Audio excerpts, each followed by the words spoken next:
শ্রীমদ্ ভগবদ গীতা চতুর্দশ অধ্যায় গুণত্রয় বিভাগ যোগ। আমাদের মানব জীবনের উদ্দেশ্য হচ্ছে প্রকৃতির বাহুবন্ধন থেকে মুক্ত হওয়া। ভূত প্রকৃতি মোক্ষঞ্চ। এই ভূত প্রকৃতি থেকে কিভাবে মুক্তি লাভ করতে হয়,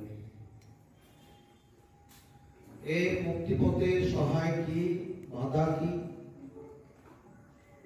তার মূল যে গুণ, সত্য রজতম প্রকৃতির তিনটি গুণ, সেই সম্পর্কে ভগবান বিস্তারিত আলোচনা করেছেন এই অধ্যায়ে।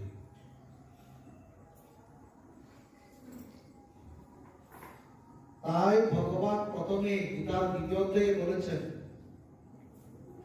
নিশ্চয় গুণ ভবার্জুন, অর্জুন তুমি গুণাতীত, অন্যথা গুণ তোমাকে তাড়না দেবে, গুণ তোমাকে মোহিত করবে, গুণ তোমাকে কষ্ট দেবে। অর্জুনকে লক্ষ্য করে আমাদের সকলের উদ্দেশ্যে যারা মানব জীবন আমরা এসেছি, প্রত্যেকের জন্য ভগবানের একটি উপদেশ, যদি জীবনে শান্তি লাভ করতে চাও এবং জীবনের পরে মৃত্যুর পরেও যদি তুমি শান্তিতে থাকতে চাও, গুণাতীত হও। কেননা গুণেতেই জীবন, গুণেতেই মরণ, গুণেতেই বন্ধন, আর গুণই মুক্তির পরম কারণ। এই কথাটাই কিন্তু আজকের অধ্যায়ে ভগবান ব্যাখ্যা করেছেন। গুণেতে জীবন কিরকম? আমরা যে সবাই এই পৃথিবীতে সবাই গুণের দ্বারা পরিচালিত। আমাদের স্বভাবে, আচরণে, কর্মে, ব্যবহারে যাহা প্রকাশ পায় সব গুণের প্রভাব। কোন গুণের প্রভাব কিরকম তা বলেছেন ভগবান আজকের অধ্যায়ে। আমরা কোথায় কোথায় কারোর সাথে ভালো ব্যবহার করি, কারোর সাথে মন্দ ব্যবহার করি। কখনো আমরা অভিমান অহংকারে আস্ফালন দেখাই, ঐশ্বর্যের আস্ফালন দেখাই, কখনো কখনো তামসিকতায় কিংবা আমরা বিষাদে ডুবে মরি। কখনো ভালো লাগে, কখনো মন্দ লাগে। মনের বিভিন্ন অবস্থা, আমাদের মনের বিভিন্ন অবস্থা অনুসারে আমাদের বিভিন্ন ব্যবহার হয়, সব গুণের দ্বারা প্রভাবিত। তার গুণ আমাদের সবাইকে পরিচালিত করছে। তো এই গুণকে চেনা প্রয়োজন।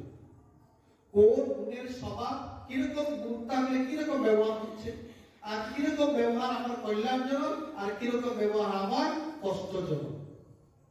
কোন ব্যবহারের দ্বারা আমার কল্যাণ হয়, কোন কর্মের দ্বারা আমার জীবনের কল্যাণ হয়, আর কোন কোন ব্যবহারের দ্বারা আমার জীবনের অকল্যাণ হয় এবং কষ্ট হয়, জানা প্রয়োজন না?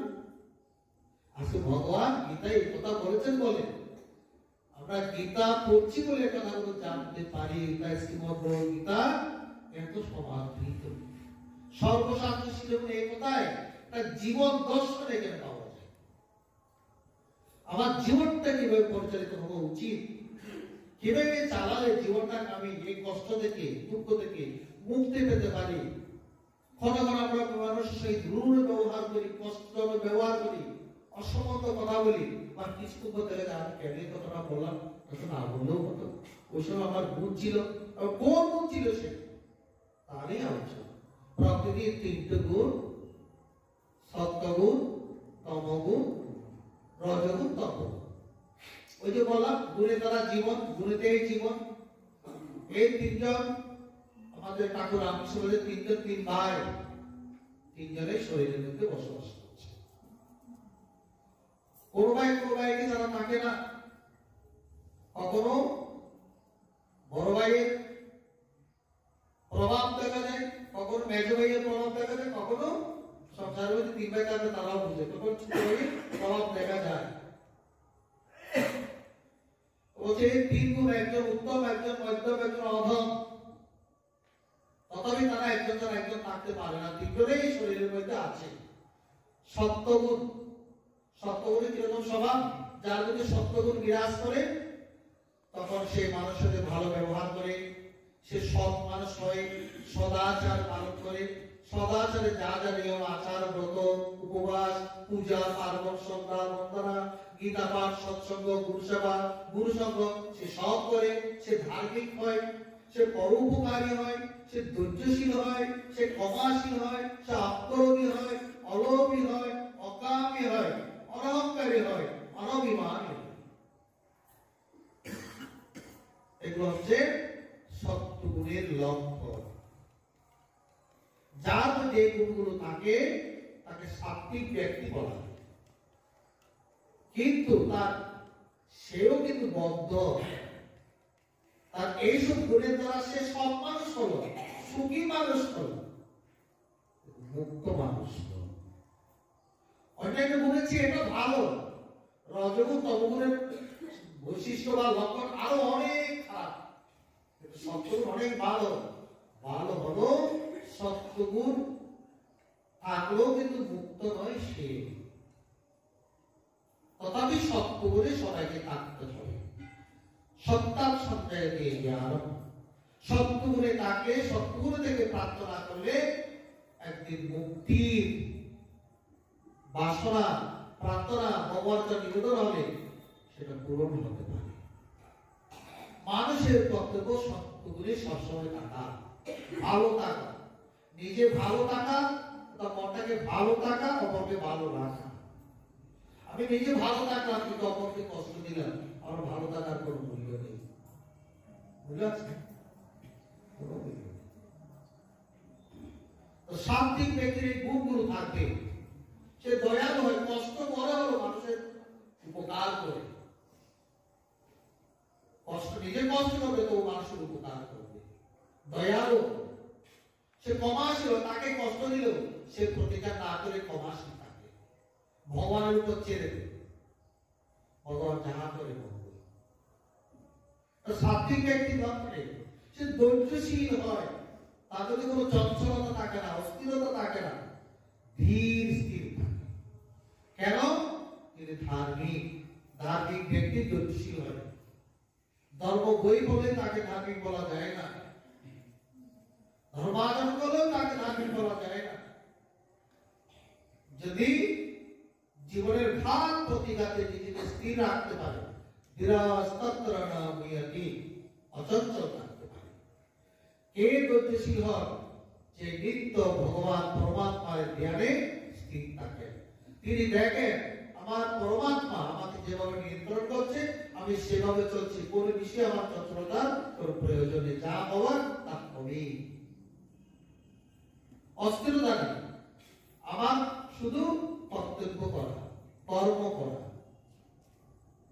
কর্তব্য এবং কর্ম করা, ভগবানের উপর ছেড়ে দিয়ে তিনি যা করেন সেই ধৈর্যশীল থাকতে হবে। যার ভগবানের প্রভূত বিশ্বাস আছে, অগাধ, যার ভগবানের উপর নির্ভরতা আছে, সেই ধৈর্যশীল থাকতে পারে। তাহলে বলতে বলতে সে বিচলিত হয়ে যায়। কেউ বড় কথা বললো, বা মনের ভিতরে যেন আগুন আছে করে জ্বলে উঠলো, আমিও তাকে বড় কথা শুনিয়ে দিলাম, মনে করলাম মা বাহাদুরের বাচ্চা হয়ে গেল, তাকে বড় কথা শুনিয়ে দিই। এরকম বলতে সাত্বিক ব্যক্তির লক্ষণ হল না। হ্যাঁ, তাই বলা হয়েছে তত্র সত্য নির্মলতা, এই প্রকাশ অনাবয়, প্রকাশ অনাবয়, নির্মল, কোন মলিনতা নেই সাত্বিক ব্যক্তির মনে। মনের মতো মলিনতা নেই। মনের এক নম্বর মনের তো কপটতা, মুখে একরকম ব্যবহার, মনে আর একরকম ব্যবহার। তাহলে আসল মহিলা মানুষের, তা কেউ সবাই জানে কিন্তু নিজেটাকে কাম প্রকাশ করে না, এটা হচ্ছে প্রধান মহিলা। এই কপটতাকে যে বুঝে তা শুদ্ধ করতে পারে, তখন সে নির্মল। হ্যাঁ, নির্মল ঠাকুর রামকৃষ্ণ নির্মল উদাহরণ দিয়েছেন যে লন্ডন অর্থাৎ হারিকেনের যে চিমনি থাকে না, চিমনি ওটার মধ্যে যখন ধোঁয়া থাকে না, তখন ভিতরে আলোটা ভালো প্রকাশ পায়। ধোঁয়া মানে ময়লা। যে নির্মল, সাত্বিক, সত্যগুণ সম্পন্ন, সরল, সত্যবাদী, সংযমী, জ্ঞানী, অখামী, অক্রোধী, তার মধ্যে সকল সাত্বিকতা প্রকাশ পায়। এভাবে তার প্রকাশ, নির্মল ব্যক্তির মধ্যে জ্ঞানের প্রকাশ পায়, বুদ্ধির বিকাশ পায়, বিচারের তার বিকাশ ঘটে, বিচারের মধ্যে শুদ্ধতা আসে, বিবেক বৈরাগ্য জাগ্রত হতে থাকে। তত্র সত্র নির্মলতার প্রকাশ, অনাময়ম, শান্ত থাকে, অস্থির হয়ে থাকে। সে ঘটনাকে দেখে, মানে ঘটনায় তো অস্থির হয়ে যায়, ঘটনার ঘাত প্রতি আছে, সে দেখে ঘটনা কি, সে অস্থির থাকে। সেজন্য এই গুণটাকে জানা প্রয়োজন। সাত্বিক ব্যক্তির লক্ষণ এইরূপ। কি কি বলা হয়েছে সাত্বিক ব্যক্তির লক্ষণ? সৎ, ধার্মিক। ধর্মের যে 10টি গুণ, ধৃতি, ক্ষমা, দম, স্নেহ, শৌচ, ইন্দ্রিয় নিগ্রহ, ধী, বিদ্যা, সত্য, ক্রোধ, দশকম, ধর্ম লক্ষণ, এই 10টি গুণ তার মধ্যে বিদ্যমান থাকে, একটিও কম। তাই তাকে ধার্মিক বলা হয়। ওই কেবল বই পুত্র বলে তিলকমালা নিলে আর একে মঠে মধ্যে যাওয়ার সময় তাকে সঠিক ধার্মিক বলা হয় না। ঠিক আছে, সেও ধার্মিক, কিন্তু সঠিক ধার্মিক নন। সঠিক ধার্মিক সে হয় ধর্মের 10টি গুণ যার মধ্যে বিদ্যমান। ধৃতি, ক্ষমা, ধর্ম, স্নেহ, শৌচ, ইন্দ্রিয় নিগ্রহ, ধী, বিদ্যা, সত্য, ক্রোধ, দশকম, ধর্ম লক্ষণ। সপ্তগুণের মানুষের উপর ভগবানের কৃপা থাকে। সপ্তগুণী মানুষ, ওই যে বলা গুণেতেই বলা, সপ্তগুণে থেকে মৃত্যুবরণ করিলে উদ্যম গচ্ছন্তি, ঊর্ধ্বলোকে গমন হয়। সপ্তগুণে আবার বন্ধন, তোমরা আবার গুণে বন্ধনও করে। কি বন্ধ করে? আমি সুখাসক্তি, আমি যে সৎভাবে চলি, ধার্মিকতা গুণ অর্জন করি, লোক আমাকে ভালো বলে, সাধু বলে, মহাপুরুষ বলে, এটা আমার ভালো লাগে। এই ভালো লাগাটাই বন্ধ। সুখাসক্তি, জ্ঞানাসক্তি সবটুকু মানুষকে বন্ধন করে। এই জন্য ভগবান লক্ষণ দিয়েছেন তাকে, ঠিক আছে তুমি ভালো মানুষ, সাত্বিক ব্যক্তি, পরোপকারী, দয়ালু, অকামী, অক্রোধী, কিন্তু মানুষ তোমার এই গুণ থেকে তোমাকে প্রশংসা করে আর তুমি তো খুব খুশি হও ভিতরে ভিতরে, আবার পাওয়ার জন্য চেষ্টাও করো, পাওয়ার জন্য তুমি লালায়িত হও, এটা যেন আমার সর্বক্ষণ আমাকে এইসব করো। এটা বন্ধন। সুখাসক্তি আর জ্ঞানাসক্তি তাকে বন্ধন করে। এই সুখ তার থাকতে পারবে না, কারণ সাত্বিক ব্যক্তির সুখ একমাত্র পরমাত্মা লাভের সুখ। তাই বলা হয়েছে ধার্মিকের সুখ অন্তরে, অধার্মিকের সুখ বাহিরে বাহিরে। ধার্মিক অন্তর থেকে সুখ লাভ করে, মানে অন্তর আত্মা থেকে সুখ লাভ করে, বাহির থেকে নয়। বাহিরে সুখ আসবে, প্রচুর আসবে, সুখ আসবে, সম্মান আসবে, সুবিধা আসবে, যশ আসবে, পিতা আসবে, তিনি জানেন সব পরমাত্মার কিছু, এগুলো আমার কিছু। ধার্মিক নিজের অন্তরের দিকে দৃষ্টি রেখে অন্তরাত্মার সুখটাকে লাভ করার চেষ্টা। ওই অন্তরাত্মার সুখ প্রাপ্ত হলেই তখন সেই গুণাতীত হয়। তাহলে ধার্মিকের সুখ, তাই বলা হয়েছে ধার্মিকের সুখ অন্তরে, অধার্মিকের সুখ বাইরে। এই হলো সত্যগুণ, ভালো গুণ, উত্তম গুণ। এরপর আছে রজগুণ। রজোরাগাত্মকং বিদ্ধি তৃষ্ণাসঙ্গ সমুদ্ভবম। রাগ মানে কামনা, আসক্তি, সংসারে বিষয় আসে প্রাপ্তির জন্য অসম্ভব কামনা, অসম্ভব আসক্তি, সেটাকে কার্যকর করার জন্য, চরিতার্থ করার জন্য কর্মের উদ্যমতা, কর্মের প্রবণতা, এই কাজ চাই, ওই কাজ চাই, এটা যেটাও আমাকে লাভ করতেই হবে। রজোরাগাত্মকং বিদ্ধি তৃষ্ণাসঙ্গ সমুদ্ভবম। তৃষ্ণা, লালসা, আসক্ত, আসক্তি, কামনা, যেটা কামনা বাসনা চেষ্টা করার জন্য কর্মের কর্মের কর্ম সৃষ্টি করে। এই কর্মই তার বন্ধনের কারণ। এই রজগুণে থেকে মানুষ মৃত্যুবরণ করিলে তখন সে এই মনুষ্যকে জন্মগ্রহণ করে। উত্তম ব্যক্তিত্ব সত্যস্থান ব্যক্তিত্ব স্ততি রাজসা মধ্যলোক বাণী এই পৃথিবী। তারপর তমগুণ, ভয়ানক গুণ, এগুলো চেনার দরকার। রজতম থেকে নিজেকে রক্ষা করার জন্য। তমগুণ কি? তমগুণ হলো অজ্ঞান থেকে জন্ম। তত্র সত্য, তত্র সত্য না, সমস্ত অজ্ঞান যেমন তম, অজ্ঞান থেকে উৎপন্ন যে মোহ, ওই মোহই হলো তমগুণ। ওই মোহ মানে কি সবকিছু আমার, তোমাকে এক ইঞ্চিও ছাড়বো না, সবকিছু আমার, আমি আপনি সবকিছু আমার, আমি আমার বাড়ি আমার গাড়ি আমার টাকা আমার করি সবকিছু আমি, ধনী মানে জ্ঞানী আমার মতন কে আছে জগতে। তাই এই আমি করতে করতে সে বড়জনের কাছে মাথা মানে এখন পিতা মাতাকেও প্রণাম করে না, ছেলেরা লাগামারা শিখে। হ্যাঁ, ভিতর ভিতর করবে, গোপনে কেউ না দেখে মতো দরজা যখন বন্ধু বান্ধব স্ট্যাটাস ফ্যামিলি যখন কাজ হবে কিন্তু প্রণাম করাবে সব দিয়ে এত অহংকারী হয়ে যায়, অভিমানী হয়ে যায় তারা। এই জন্য গীতা পাঠ করলে এগুলোই বোঝা যায় কিসের অহংকার। যুগের পর সব চূর্ণ হয়ে যাবে শ্মশানে।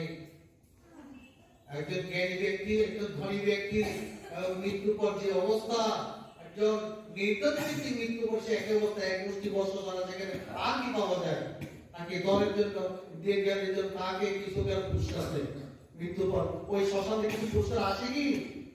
ওই কয়েকটা অস্থির কতগুলো ছাই ছাড়া তার কিছুই নাই। কিসের অহংকার? তন্দ্রা, প্রমাদ, আলস্য, নিদ্রা, প্রমাদ সম্পর্কে খুবই গুরুত্বপূর্ণ। কর্তব্যে অনবধানতা মানে কর্তব্য উদাসীন, সঠিক সময়ে সঠিক কর্তব্য পালন করে না। এই তমগুণী মানুষের মৃত্যু কালে যদি তার তমগুণ থাকে, অবগচ্ছন্তি তামসা, এটা হচ্ছে ডেঞ্জারাস, তার জীবনের পতন। যে মানুষ সারা জীবন তমগুণে থাকে, নিদ্রা, তন্দ্রা, আলস্য, প্রমাদ এগুলোতেই নিয়ে থাকে, যার কাছে কোনো জ্ঞানের প্রকাশ নেই, ধর্মের প্রকাশ নেই, যার কাছে কোনো বিবেকের প্রকাশ নেই, কেবল কামী, ক্রোধী, লোভী, মোহ এসবের মধ্যে অবস্থান করে, অদো গচ্ছন্তি তামসা মানে জঘন্য জড়িতে তার মৃত্যু, তার পরবর্তী গতি হয়। মৃত্যুর পর জঘন্য জড়িতে, পশ্চাদি করে, পশু করে, তীর্যকাদি করে, ওই তীর্যকারী সর্প, কেঁচো, ওই জাতীয় যে সমস্ত জড়িগুলো আছে, অদো গচ্ছন্তি তামসা মৃত্যুর সময় তারা কান্না করতে করতে মৃত্যুবরণ করে, তারা বিভৎস অবস্থায়, অজ্ঞান অবস্থায় মৃত্যুবরণ করে। অবনী মানুষে মৃত্যুর সময় তার কাছে যখন সমগ্র জীবনের চিত্রটা ফুটে উঠে, ভয়ঙ্কর চিত্র কার্যের ফল, তখন সেইগুলো দেখে তখন তার জ্ঞান লোপ পেয়ে যায়। ওই অবস্থায় তার মৃত্যুবরণ হয়, তখন সে মৃত্যু করতে করতে, কান্না করতে করতে সেই মৃত্যুবরণ করে। এবং মৃত্যুর পর তার অবস্থান হয় কোথায়? পশ্চাদি কুলে, অদো গচ্ছন্তি তামসা। এই যে গুণকে চিনতে হয়, গুণকে জানতে হয়। কোন গুণে থাকলে অন্তত ভালো? এই তিন গুণের মধ্যে আমাদের শাস্ত্র বলছে সত্য গুণে থাকে। কারণ সত্য গুণে থাকলে ও সত্তার সন্ধ্যায় যে জ্ঞান, ওই সত্য গুণে থাকলে তোমার জ্ঞান লাভ হবে। সত্য গুণে থাকলে তোমার ঈশ্বরের কৃপা হবে। সত্য গুণে থাকতে পারলে ঈশ্বরের কৃপা তোমার কাছে বিবেক করে গিয়ে দাঁড় করে যাবে। আর বিবেক করে গিয়ে দাঁড় করে তখন তুমি মুমুক্ষু হবে, মুক্তি লাভের জন্য চেষ্টা করবে। অর্থাৎ তুমি গুণাতীত হতে পারবে। মুক্তি লাভের চেষ্টা করা মানে গুণাতীত হওয়ার চেষ্টা করা।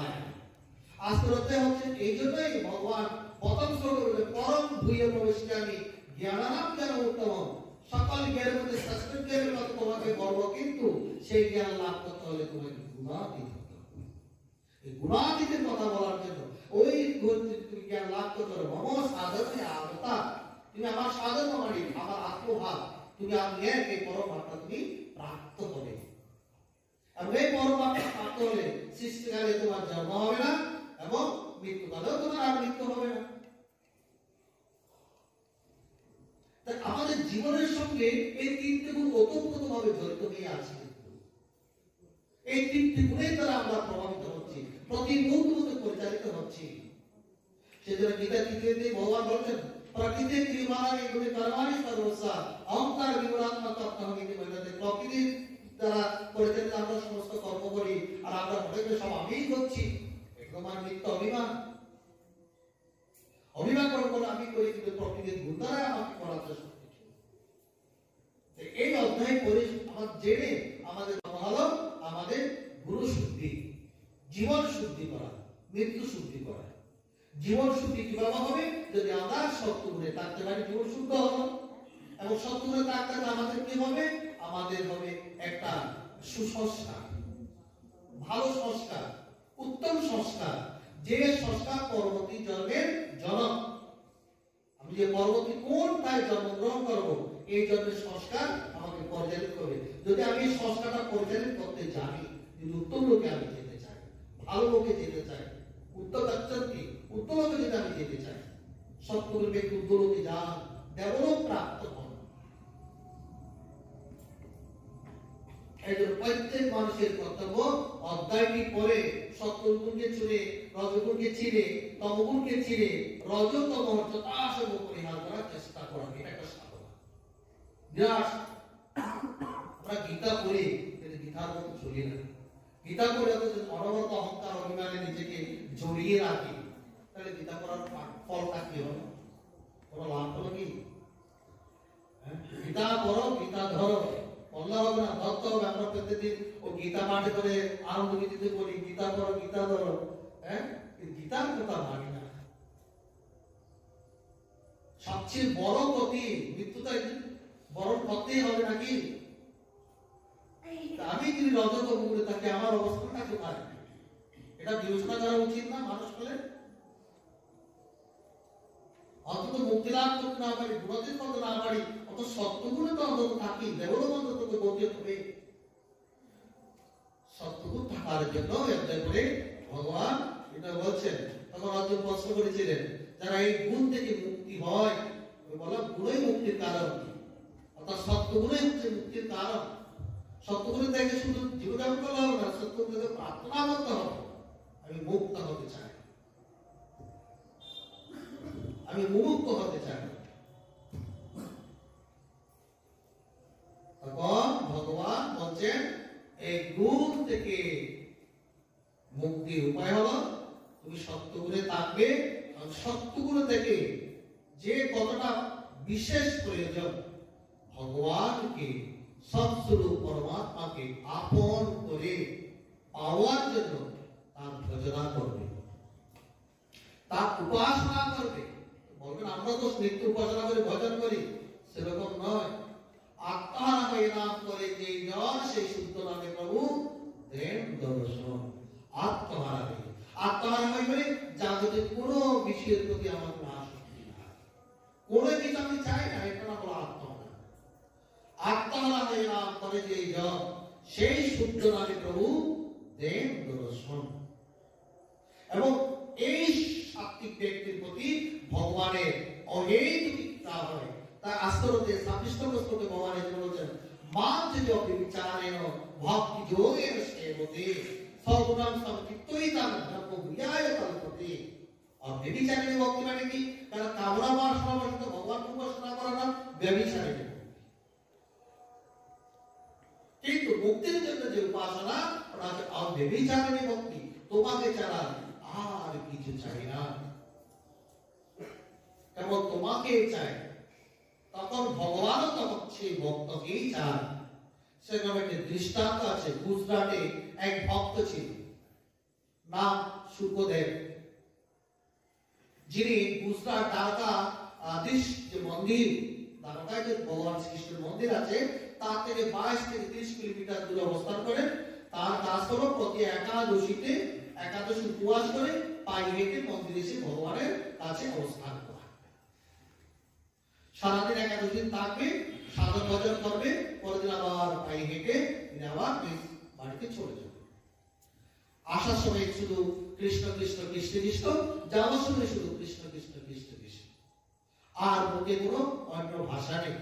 ঠাকুরের কাছে বলে না রানন্দে জনন্দে বাচ্চার মনের মধ্যে কিছু প্রার্থনা করে, শুধু তোমাকেই চাই। এই নয়ন যতদিন আমার কিছু দেখার ক্ষমতা আছে, শুধু তোমাকেই দেখতে চাই, আর কিছু দেখতে চাই না। এই নয়নে যতদিন দেখার ক্ষমতা আছে, এক সময় নয়নে দেখার ক্ষমতা কমে যাবে, বয়স হবে 50-60, তখন এখানে কি করবে? আর তো উপাসন ক্যাটালগ নিয়ে স্বামী উপাসন করতে হবে, স্বামী করবে, অর্থাৎ দেখতে পাবে না। যাদের উপাসন করার ক্ষমতা তার অন্ত হয়ে যায়, দেখতে পাবে না। তাই তিনি প্রার্থনা করতেন, এই নয়নে যতদিন দেখার ক্ষমতা দিয়েছেন প্রভু, কেবল তোমাকেই দেখতে চাই, আমি আর কিছু চাই না। এটাই তিনি শুধু প্রার্থনা করতেন। জীবনের একটা সময়ে তিনি বৃদ্ধ বয়সে উপনীত হলেন, আর পাচ্ছেন না। শেষবারের মতো সেবার দ্বারকাধীশ মন্দিরের কাছে এসেছেন, আর অপলক হয়ে একেবারে যাকে বলা হয় সাম্ভবী মুদ্রা, যোগীদের ক্ষেত্রে সাম্ভবী মুদ্রা বলা অপলক হয়ে অন্তর্দৃষ্টিতে ভগবানকে দর্শন করা, এর নাম হলো সাম্ভবী মুদ্রা। তো তিনি সেই মুদ্রা সে ভগবানকে, সেই দ্বারকাধীশ বিগ্রহকে তিনি সেই কষ্টিপাথরের মুদ্রাটাকে তিনি দর্শন করছেন, আর সে দর্শনের মধ্যে তিনি প্রভূত আনন্দ পাচ্ছেন। প্রভুকে যারা আপনি অন্য রূপে দেখতে পাচ্ছেন, তার নয়ন যেন প্রভুর লীলা বেশি উঠেছেন। এভাবে যে দর্শন করতে করতে দাঁড়িয়ে দাঁড়িয়ে কখন বেলা অবসান হয়ে গেল নিজেও জানে না। সে মন্দিরে যারা সেবায়িত, কর্মচারী, পান্ডা, পুরোহিত, তারা সবাই তিনি যান, তারা সবাই ওনাকে চিনেন, যেহেতু প্রতি একাদশীতে আসেন। তখন তারা তাকে সেই সন্ধ্যার পর আরতি করার পর তার কিছু ওই ঠাকুরের প্রসাদী ফল দিলাম, ওইগুলো খেয়ে তিনি শুয়ে পড়লেন। সবাই চলে গেল, বাকি পেয়ে গেল। আর তিনি শেষবারের মধ্যে শুধু প্রার্থনা করলেন, প্রভু আর দর্শন করতে পারবো না, অর্থাৎ আমার বয়স এখন এত বেশি হয়েছে, আর হেঁটে আসা আমার পক্ষে সম্ভব নয়, তাই তোমার কৃপা চাই। প্রভু মধ্যরাত্রিতে সে কষ্টিপাথরের বিগ্রহ, এটাই হচ্ছে সনাতন ধর্মের বিগ্রহ দেবতার অচ্ছা অবতার যাকে বলা হয়, যাকে অচ্ছনার মধ্যে জাগ্রত করা হয়। এই বিগ্রহ, পাথরের বিগ্রহগুলোকে বলা হয় অচ্ছা অবতার, যাদের অর্চনা করলে তিনি কথা বলেন। সে অচ্ছা অবতার কষ্টিধারী দ্বারকাধীশ তিনি মূর্তিমান বিগ্রহ থেকে মূর্তিমান রূপে তিনি সেই সুখদেবের সম্মুখে এসে, সুখদেব আমার জন্য অনেক কষ্ট করেছে, আর তোমায় কষ্ট করতে হবে না, তোমায় আর আসতেও হবে না, আমি এখন তোমার সঙ্গে তোমার বাড়িতেই থাকবো, আমি এখানে থাকবো না, তোমার সঙ্গে আমি যাব। হতচকিত ভাবে প্রভু ডাক শুনে তিনি বলছেন, প্রভু আপনি এত কৃপালু, এত দয়ালু, এই জঘন্য নগণ্য অধমের প্রতি আপনার এত কৃপা, কোথায় রাখি এত কৃপা? আমি আপনাকে কিভাবে সেবা করবো? আমি যে দীন দরিদ্র হতভাগা। বলে না, সেবার জন্য তো কোনো চিন্তা করতে হবে না। এখানে যারা আছে পান্ডারা, তারা বড় লোলু, তারা সদাচারী নয়। আমি তোমার করে যাই, আমি চাই শুদ্ধ ভক্তি। তখন সেই মধ্যরাত্রে সুখদেবকে নিয়ে কাকু সহ চলে গেলেন সেই 22-30 কিলোমিটার দূরে সুখদেবের বাড়িতে। পরের দিন সকালে পান্ডারা দেব বিগ্রহকে না দেখে তারা সুখদেবের বাড়িতে চলে গেলেন। তারা ছিলেন বহুদিনের পূর্ণ ভক্ত, তাকে গিয়ে একেবারে সেখানে বিগ্রহকে দেখে তারা সুখদেবকে প্রথমে একটা বাড়ি দিয়ে দিলেন। ওই রজগুণের প্রভাব মনের প্রতি প্রবেশ গেল। বিচার শক্তির অভাব, বিচার করে নাই, তুমি কেন বিগ্রহ নিয়ে এসছো, ভিক্ষুকে কিভাবে আসলো, সব বিচারের কোনো দরকার নেই, বেড়েছে। বলছি আপনারা আমাকে কেন ভাবছেন? প্রভু নিজে এসেছেন, আমার এই জীর্ণ শরীরে এত বড় বিগ্রহ কি বই আনা সম্ভব? তখনকার দিনে কোনো গাড়ি ঘোড়া নেই, একমাত্র সঙ্গে বই আনতে হবে। আপনারা আর শান্ত হোক, আমার বাড়িতে এসেছেন, দেখেন সাত্বিক ব্যক্তি না, খাওয়া দাওয়া বেড়েছে, ততই বলছে আপনারা এখানে থাকেন, খাওয়া দাওয়া করেন, পরের দিন প্রভুকে নিয়ে আপনারা করে চলে যান। মায়ের কেউ কিভাবে তাদেরকে শান্ত করবে, সাত্বিক ব্যক্তি না। রাত্রিবেলা সবাই খাওয়া দাওয়া করে সবাই ঘুরিয়ে পড়েছেন, সুখদেব ঘুরিয়ে পড়েছেন, স্বপ্ন দেখছেন।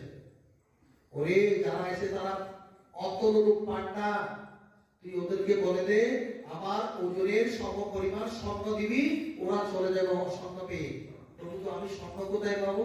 বলে দেখ তোর স্ত্রীর হাতে কর্মে একটা দুল আছে, ওই দুলটাই দিবি, বাকি কাজ আমি করবো।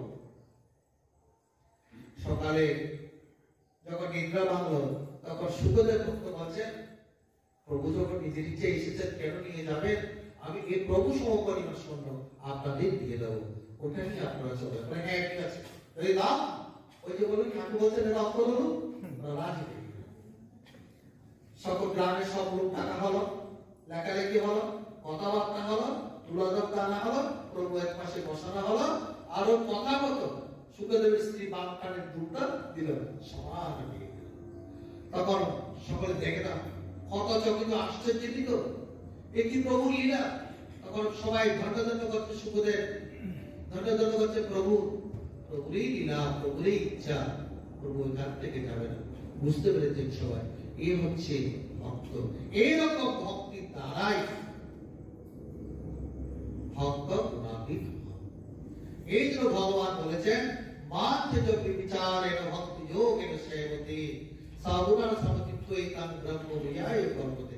এই ভক্ত হচ্ছে জ্ঞানী ভক্ত, তিনি আমার আত্মা, আমি আর তিনি অভিন্ন, তিনি আমাকেই প্রাপ্ত হন। মৃত্যুর পর, দেহত্যাগের পর মম সাধন আগতা, আমার ভাবেই প্রাপ্ত পর ব্রহ্মরূপ স্বরূপ হয়ে যান, আর ব্রহ্মস্বরূপ হয়ে যান। আমাদের এই অধ্যায় থেকে শিক্ষা কি? আমাদের প্রত্যেকের শিক্ষা সত্যগুণকে চেনা, রজগুণকে চেনা, তমগুণকে চেনা। জীবনের চলার পথে রজ তমগুণকে বর্জন করে চলা, সত্যগুণকে নিয়ে জীবন যাপন করা, এবং সত্যগুণ থেকে ভগবানের কাছে প্রার্থনা